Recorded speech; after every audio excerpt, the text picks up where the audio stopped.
Expect more conflict between cities and states.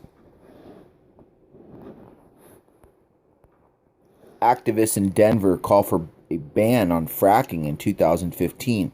The Colorado Supreme Court ruled that state regulatory power supersedes local bans on fracking. Fracking is one of many policy issues in which states and cities clash over control. With the federal government and most states controlled by conservative Republicans this year, Democrats are looking to Democratic cities and counties to stand up for progressive policy. But they may want to temper their expectations. State lawmakers have blocked city action on a range of economic, environmental, and human rights issues, including liberal priorities such as minimum wage increases in recent years. And the stage looks set for more confrontation between cities and states this year. Already, state lawmakers in Texas and Arkansas are weighing bills that would ban cities from declaring themselves sanctuaries and withholding cooperation with federal immigration officials. Lawmakers in Kentucky, Virginia, and 6 other states are considering preventing localities from allowing transgender people to use some restrooms that match their gender identity. In Montana, one lawmaker wants to prevent local governments from banning texting while driving. While legislators say they're trying to ensure consistency in a state policy, so-called state preemption laws often expose political differences between state leaders, many of whom hail from rural districts and city leaders. We've seen a continual uptick in preemptive measures at the state level over the last few years, said Brooks Rainwater, director of the Center for City Solutions at the National League of Cities. He expects more of the same this year. It's hard for localities to resist preemption, but many are stepping up their efforts. Cities such as Cleveland and Tucson, Arizona, are challenging state laws in court, as are civil rights groups and other organizations that supported the policies that states are blocking. Mayors across the country,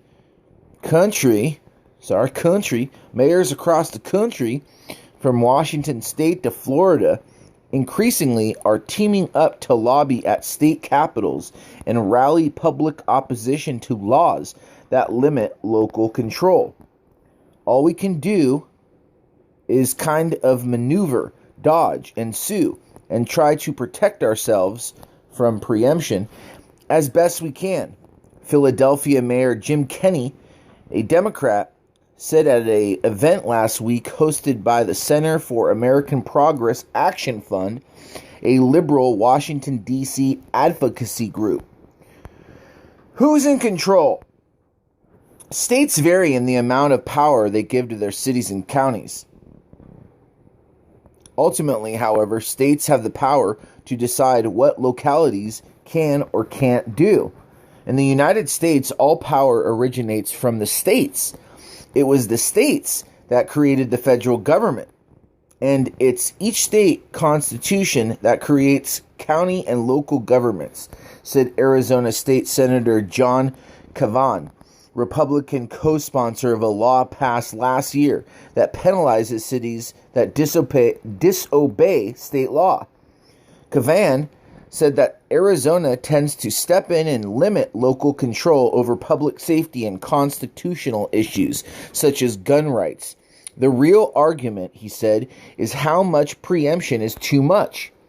Preemption has become more commonly partly because cities have grown bigger and more powerful over time and more likely to experiment with policy. You're seeing all this innovation percolate from the ground up, Rainwater of the NLC said.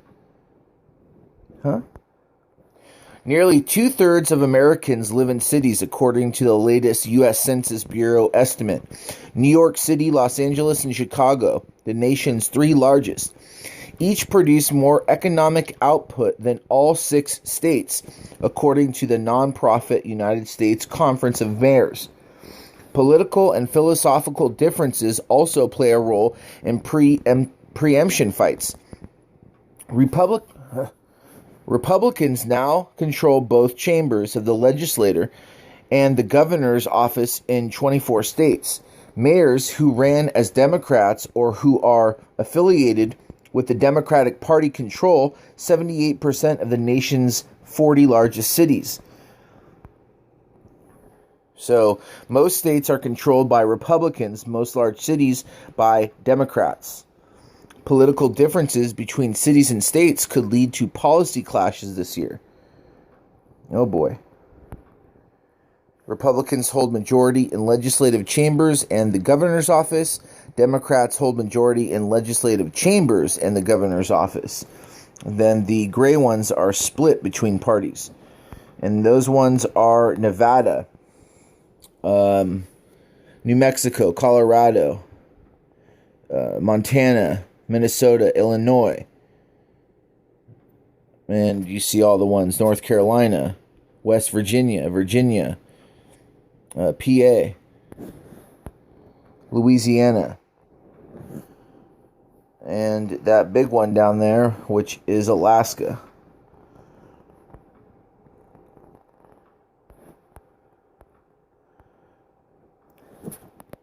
Model preemption bills circulated by the American Legislative Exchange Council, a group of free market-oriented state legislators, corporate interests, and private foundations, have targeted liberal priorities such as raising wages and limiting hydraulic fracturing, or fracking, a controversial method of extracting oil and gas from rock. About 32 states now prohibit localities from regulating ride-hailing companies such as Uber. 23 ban raising the local minimum wage, 15 ban cities from requiring companies to offer sick days, and 3 ban anti-discrimination ordinances that protect lesbian, gay, bisexual, and transgender residents. According to the tally kept by the Partnership for Working Families, a network of left-leaning advocacy groups. Many states have also stopped cities and counties from creating municipal broadband networks, imposing bans on fracking, and charging customers a fee for using plastic carry-out bags. In Arizona and Florida, laws penalize cities that defy preemption laws. If people had a sense of the number of threats to local decision-making there are either under consideration or that have already been passed by legislators, their heads would spin, said Tallahassee, Florida Mayor Andrew Gillum, a Democrat. Here that you can't get, you go to the store and you have to pay 25 cents a bag in LA. Cities are pushing back. Many cities and other opponents of preemption laws are challenging them in court. Dayton, Ohio, for instance, has asked the state Supreme Court to review a 2014 law that places strict restrictions on red light cameras. The American Civil Liberties Union and Lambda Legal have sued to stop North Carolina's bathroom bill. Civil rights groups are suing Alabama's governor and attorney general over a law that bans local minimum wage increases, arguing that it violates the U.S. Constitution. The lawsuit argues the ban this is a big one, disproportionately hurts African Americans and prevents heavily African American towns from advancing a policy that would help their residents.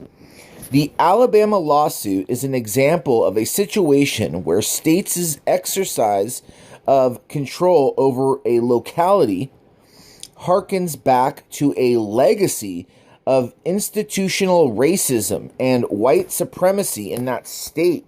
said Ben Beach of the Partnership for Working Families. The same legal argument could be used elsewhere, he said, because in many states, majority white legislators are taking power away from diverse cities. Mayors can be more effective advocates for local control if they work together, Tallahassee's Gillum said.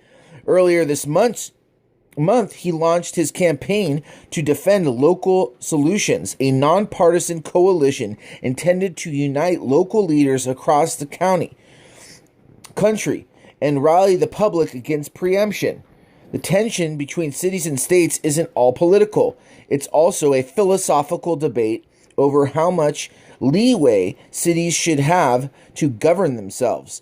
This is really about cities asserting the rights of cities to decide for themselves, consistent with their own community's values, what solutions are in the best interest of their community, Gillum said of his coalition.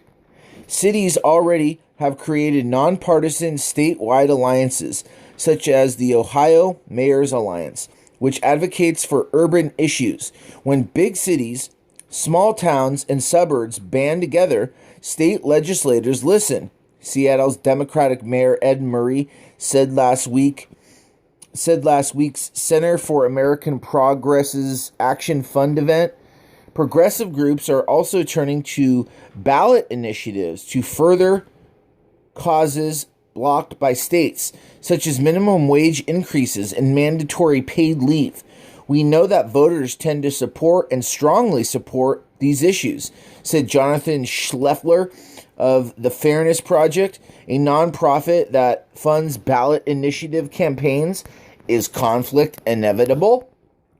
There's still plenty of room for cities and states to cooperate this year, regardless of political differences, said Bruce Katz, who studied cities at the Brookings Institution, a centrist Washington, D.C. think tank.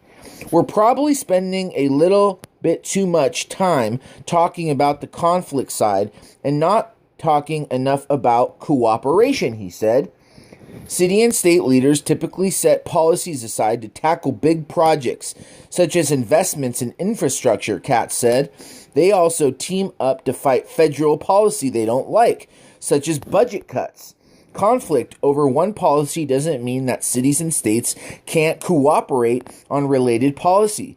Colorado lawmakers angered environmentalists when they prohibited local bans on fracking, for instance. But the state and cities have worked together to promote clean energy, another priority for environmentalists, said Carl Pope, the former head of the Sierra Club, who now advises former New York Mayor Michael Bloomberg on bringing cities together to fight climate change. Not all preemption laws leave local leaders fuming. Last month, local officials in Cleveland asked the Ohio legislature to ban cities from raising the local minimum wage. They were worried that activists' push to raise the wage floor to $15 an hour would hurt Cleveland's economy. Oh my God, that was a wordy one. It's been James from the Research Revolution. Be cool, stay cool, chill out. Love you.